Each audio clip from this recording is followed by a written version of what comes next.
Assalamualaikum warahmatullahi wabarakatuh. Halo teman-temanku semuanya dimanapun kalian berada.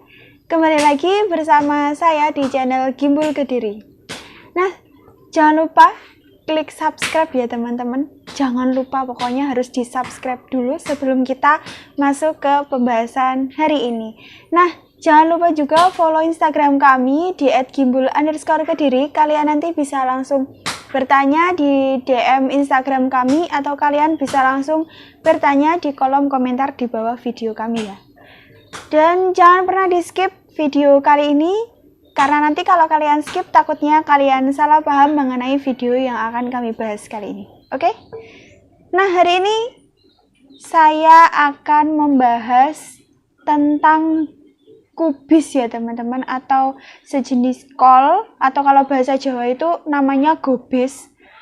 Nah, kalau untuk saya membuat konten di luar saya belum bisa ya teman-teman, karena faktor cuaca juga, karena beberapa minggu terakhir ini Kediri sering hujan ya, dari pagi sampai malam, jadi bingung kalau mau keluar nanti kehujanan. Dan di samping kehujanan saya juga harus menjaga kesehatan kelinci saya teman-teman, jadi harus saya pantau terus kesehatannya biar nggak mati teman-teman kalau di musim hujan.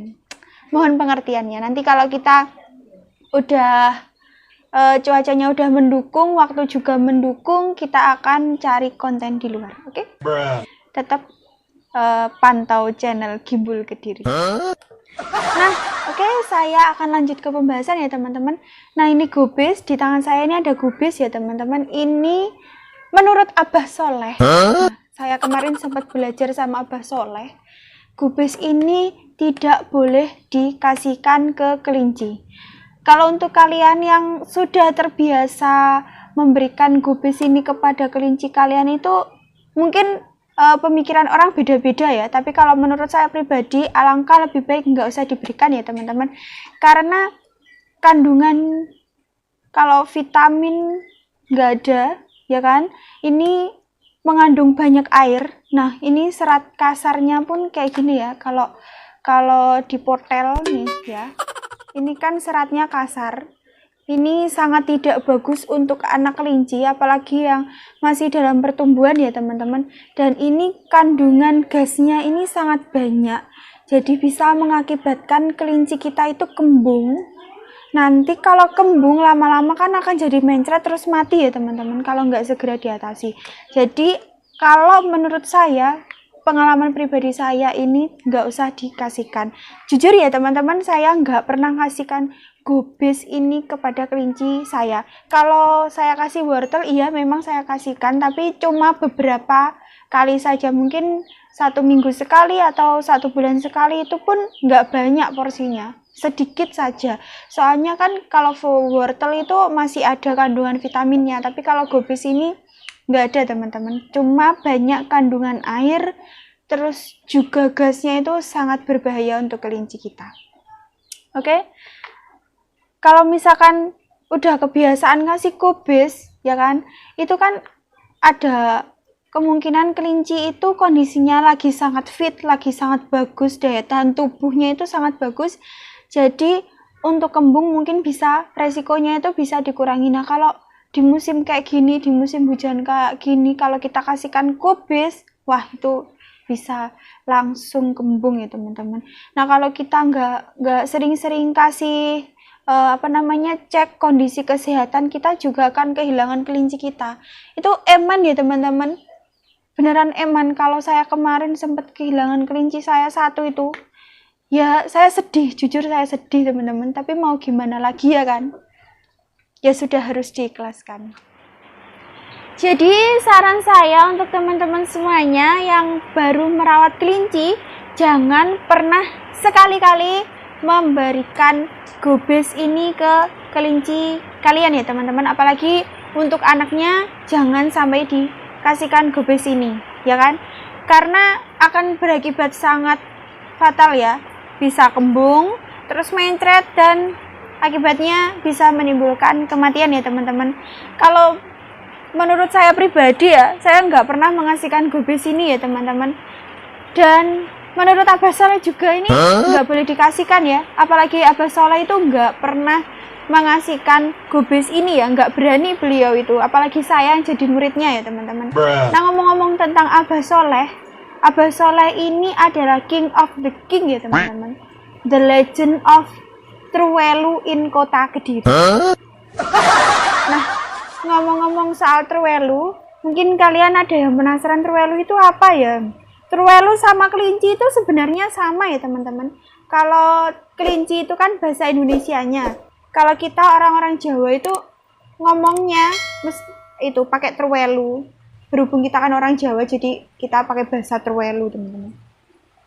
Dan kalau si Abah Soleh itu bilang jangan dikasihkan, saya nggak akan mengasihkan teman-teman. Kalau saya tanya, "Bah, ini boleh nggak dikasihkan ke kelinci?" "Ya boleh, itu pasti saya kasihkan." Buktinya kelinci saya itu nggak ada yang mati, nggak ada yang kembung, nggak ada yang mencret ya teman-teman. Karena soal makanan itu nggak pernah teman-teman. Ya karena saya manut orangnya sama si Abah Soleh. Dan Abah Soleh itu emang sudah top ilmunya, itu bisa kita ambil ya. Kita ambil untuk merawat kelinci, dia itu sudah sangat jos karena dari kecil sampai dia udah dewasa itu dia merawat kelinci, jadi dia sangat berpengalaman sekali di sini. Nah, salah satu pengalaman saya juga ya teman-teman mengenai skabies. Nah, pernah ya saya tuh ngasih apa sih namanya kayak desinfektan yang waktu awal-awal musim corona itu kan kayak ada orang yang pakaian APD lengkap terus semprot-semprot seluruh rumah warga. Itu saya minta tolong ke bapak-bapaknya itu untuk nyemprot kandang-kandang sama desinfektan itu. Nah, sebelum disemprotkan emang kelincinya saya keluarkan ya teman-teman. Nah, saya bertanya sama Abah Soleh ya, Abah Soleh ini disemprot desinfektan boleh nggak? Terus Abah Soleh bilangnya nggak usah dikasih gitu kan. Soalnya kan desinfektan ini sangat berbahaya ya untuk kelinci. Apalagi kalau kandangnya itu dari bambu, desinfektannya ini bisa masuk ke bambu pring. Ya pring itu nanti bisa kalau misalkan sampai kena kelinci kan juga berbahaya ya teman-teman, bisa mengakibatkan keracunan. Apalagi kalau kelinci itu kan suka makan kayak ngerikiti bambune ngono lho cah. Jadi itu sangat tidak dianjurkan. Jadi kalau masalah skabies itu bilangnya Abah Soleh cuma menjaga kebersihan kandang sama menyetok obat penawarnya ya teman-teman. Jadi saya itu selalu membersihkan kandang, saya jaga kebersihan kandangnya, sama saya selalu sedia obat penawarnya untuk skabies. Jadi itu dulu saya pernah beli kelinci itu udah skabies ya teman-teman, saya suntik emang sembuh teman-teman, tapi sembuh semuanya. Terus habis itu ada lagi ternyata kutunya itu ada di kandang, karena kutunya itu kan kecil jadi nggak kelihatan ya teman-teman. Itu kelihatan pakai apa namanya yang kecil kayak keker ngono kuwi isone. Jadi kalau untuk penyemprotan desinfektan itu sangat tidak dianjurkan. Jadi cuma kita bersihkan aja kandangnya sama kita sedia obat penawarnya. Oke teman-teman. Nah, sebelumnya saya juga minta maaf ya teman-teman karena belum bisa membuat konten di luar ya, daripada saya nganggur ya. Jadi saya membuat video ini untuk kita sama-sama berbagi pengalaman, kita saling sharing, kita saling belajar lah mengenai gubis, dan juga kita ngobrol bareng di sini ya. Kalau mau ngobrol bisa kalian komen di kolom komentar, nanti insya Allah akan saya jawab ya teman-teman. Kalau misalkan mungkin ada pertanyaan mengenai kelinci, saya akan jawab. Karena ya kalau di luar kan pasti kita harus menyesuaikan kondisi ya. Kalau kondisi hujan gini ya nggak mungkin kita juga membuat konten di luar teman-teman. Di samping kita nanti bisa sakit hujan-hujan, kita juga harus mantau kondisi kesehatannya kelinci kita. Oke? Ya cukup sekian ya teman-teman sharing kali ini, video kali ini ya. Mungkin pokok saya membuat video untuk kalian semuanya. Oke, hidup ngarit teman-teman. Terima kasih. Assalamualaikum warahmatullahi wabarakatuh. Bye bye. With crimson secrets and forbidden bliss, can't stay still, don't stop.